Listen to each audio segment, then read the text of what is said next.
The floor is open to the public. Board comment, I'm going to start on my left. If you have a comment, can you please raise your hand? All right. Nobody? Okay, then we're ready to take a vote on that. Again, the motion, can you reread it? So I made the motion to transfer board member Cynthia Sandoval from at-large to South Region Director. All in favor, raise your hand. No opposition? No abstentions. Motion passes. Point of information, Madam. So, for item 13, I just wanted to let you know, because I just double checked with Marcus. So the event passed, by the way, for 13A, so, you take this off, there's no reason you need to entertain that. So I don't know if any of the other ones, like anyone has to recuse themselves, but I just wanted to let you know, just in case that's the reason why you wanted to table it. No, it's not the reason. I do know the event passed, so we wouldn't have been able to hear it anyway.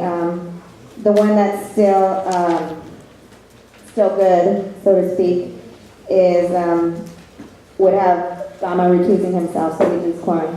That's fine. Thank you. Okay, so on to item 16. Here we have a discussion and possible action regarding completion of the Neighborhood Council's administrative and 2016 elections procedures stipulations worksheet. This is a worksheet that we're going to have to go through as the board. It wasn't heard by the bylaws committee. So we're going to take just a majority vote on each of the things, if that's okay. And maybe you can explain. Hi, everyone. So you can break it down that way if you want, or you can kind of adopt them as a whole. You can, go through and make your decisions on each one and then adopt it as a whole. It's up to you. If you want me to, I can stay up here or whatever have you to kind of explain some of the things. I know we put on a workshop for this workshop for the worksheet because it's not always self-explanatory. So I'm here to assist with any questions. Can you explain the purpose of this? Sure. So that's a good place to start. So this is what you adopt tonight is going to have the force of bylaws, okay? So some of the stuff will get incorporated into your bylaws, some of it won't. But the main reason that every neighborhood council, all 97, were required to do this is in preparation for the 2016 elections. So you have several options before you, and some of them are options that you're going to choose as a board, and others are more like, almost more like survey questions, where we're going to look at the collective submissions from neighborhood councils and see what the overall will is. So for example, the question on staggered seating, I think that's unclear. What they were saying is do they want to change the whole citywide system of seating board members after the election. So, I can talk more to that later, but that's really almost like a survey question. It's not actually going to affect your neighborhood council per se. But deciding whether you want to do online voting, deciding whether you are going to do self-affirmation or voter verification, et cetera. Those are actually decisions that are going to govern your election process. Okay, so we're going to go ahead and get started with the worksheet, starting with number 1. Oh, I'm sorry. Huh? So for number 1, this is probably one of the more confusing questions. So if I may, just kind of give a little background. So this is one of the ones that will get incorporated into your bylaws. It's not just for your election. This is to clarify how each neighborhood council takes action in its meetings.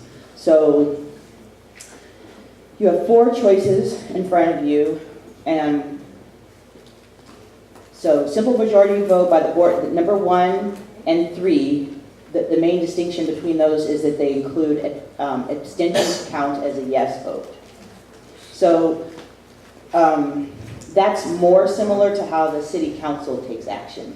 It's not in keeping with Robert's rules, or it's not in keeping with what most of us understand an abstention to be, but it is more consistent with the city council's method of voting. So those are options. And then 2 and 4, abstentions are not included in the vote count at all. The main distinctions between 2 and 4, simple majority vote by the board members present and voting, versus 4, which is simple majority vote by the board members present. So present and voting would indicate on any given agenda item that you're looking at, those board members that are of course present at the meeting and part of the quorum, but also and voting, meaning that they would have to be eligible for a vote. So let's say, for example, you had a youth member on your board who was 17 and couldn't vote on a funding item. So that person would not be included in the count of present and voting. But he or she would be included in number 4, the count of present. So he would count towards quorum. They would count towards quorum either way. It's not affecting quorum, it's just affecting the number of votes you need to attain majority, right? So in other words, if you have 10 people voting, then you need 6 as a majority versus if you have 9 people voting, where you would need 5. So that's what it's going to affect how you count up the votes and whether the motion passed or not. And also, people who would be ineligible would be, say, for example, people who who weren't up to date on their ethics or funding training, for example. So that's the clarification of the difference between present and voting versus just present.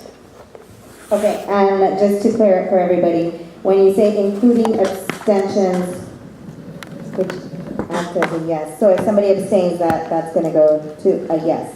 Correct. So, for example, if you had 10 people voting and 5 people, let's say if you had 10 people voting, 4 people said yes, 2 people abstained, and what's the rest? 3? 3 said no. Opposed? That motion would carry. Okay, because the abstentions it would be 6. Right, correct. Or 5. Or I don't know. Well, you said 2. Yeah, you're right, 6. I'm sorry. Okay, and then let me just explain to everyone that each of these categories has a default, so if we don't take a position on it, the department's going to issue the position that's labeled as the default. Correct. You guys got that? Yes. Okay. Okay, so this is official actions like she explained. Now, it could be either 2 or 4, right? Right now, it's not clear. Does anyone have any questions about this or the pros and cons of them? If we do not make a decision on this, it says the deadline is June the 1st. So has the default already have been entered for our neighborhood council? No, not at all. I knew it was on tonight's agenda, so, we were able to extend it a few days. But if we don't get it in by, tomorrow. Yeah, if we don't get it in by the end of the week for sure, but preferably tomorrow. Right, then we're going to It will go to the default. Yeah, the defaults will kick in. So this is your last chance. Okay, so let's label the 4 choices as A, B, C, and D in that order, in the order they're listed. And I'm going to start at my left and ask you what your preference is. Can you record this? The number of A's, B's, C's, and D's. Okay, Augie? Does anyone have a question about like the pros and cons, or do you understand that it's clear? Okay, just want to make sure. Do you want to tell us what the pros and cons are really quickly? Sure. I guess the, Sure. I'm leaning towards C or D. So what are the pros and cons between those two? She wants to know the pros and cons between C and D. No, sorry, B and D. B and D.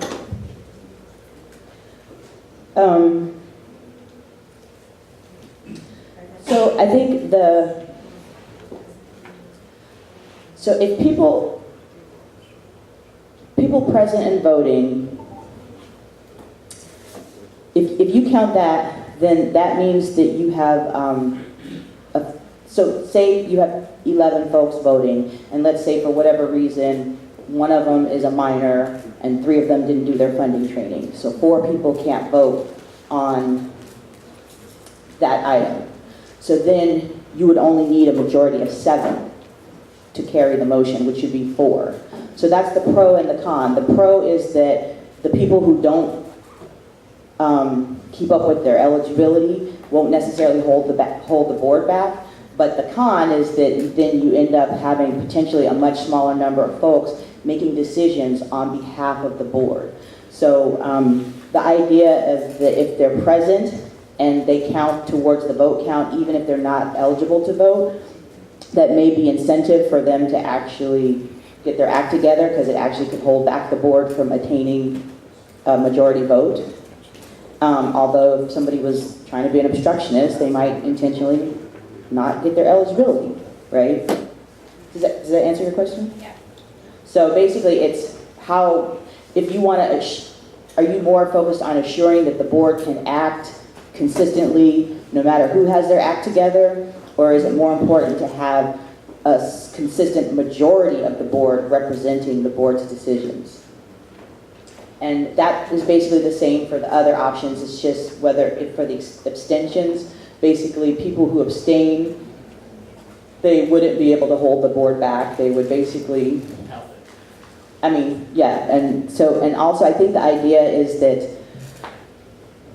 if you know that your abstention is going to count as a yes vote, you'll be maybe a little bit more careful about whether you abstain or whether you actually vote your conscience yes or no and take a side.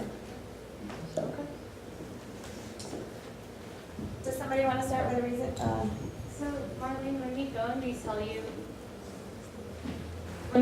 tell you how we're going to vote, can we give our explanation for why? Because, like, I would be interested in hearing why people have selected whatever they're going to choose to select. Is that okay? Can you say? I mean, I have a question. How much, we have 15 minutes until Right. it's 7:30, okay. so. If you how keep quick it is go? super brief, I mean, I think it's 3 pages. Two pages. It's 3 pages, but this Yeah, but one not- is probably the most I contentious think, one. yeah, this one's the most difficult to like kind of understand and figure out.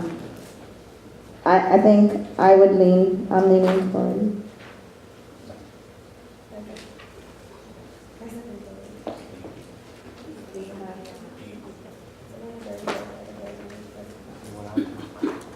So for D, those board members present, even if they're not voting. So if there's 11 people here, only 8 are voting, we still need 6 to pass. 5 Sorry, are. could you repeat that? I'm sorry. For D, simple majority by board members present. Right. So even if they're not voting, They still count towards the vote count. So, Okay. so yes, you still have to get a majority of the group people, there. even including the ones that aren't voting. Yeah. So are you going to take public comment on this item? No, it's not a motion, is it? Yeah, it's a motion. You Oh, should it take is? public comment. At the end, after we complete the worksheet and we're gonna put in a motion to approve it as a whole I would take the public comment now, like with. on each number? No. I would take Oh. I would take a brief public comment period for this whole Okay. worksheet. Okay, can I ask you one last thing and then we'll take public comment? For A, the reason that the department picked that as the default is only because that's the way city council operates?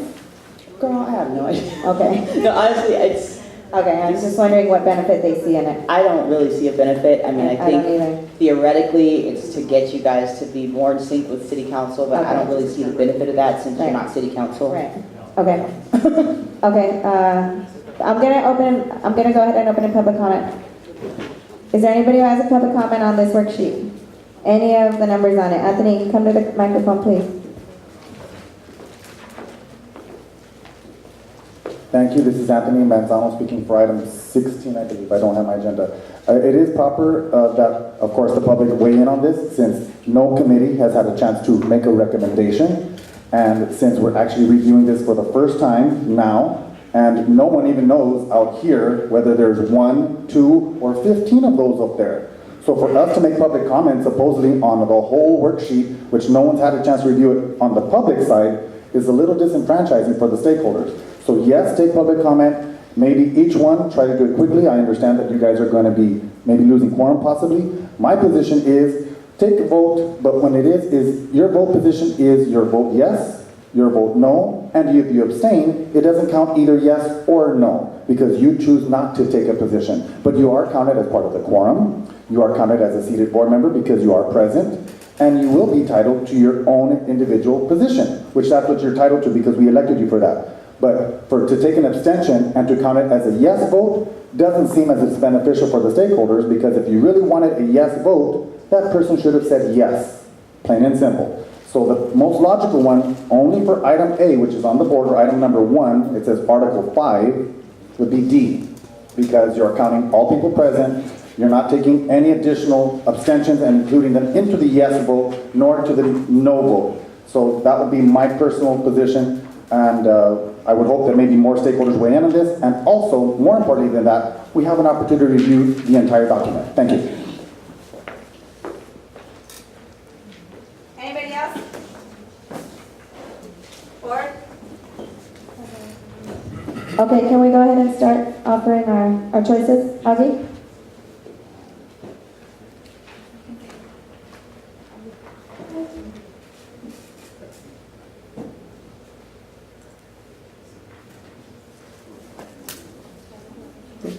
Who's ready? I'm ready.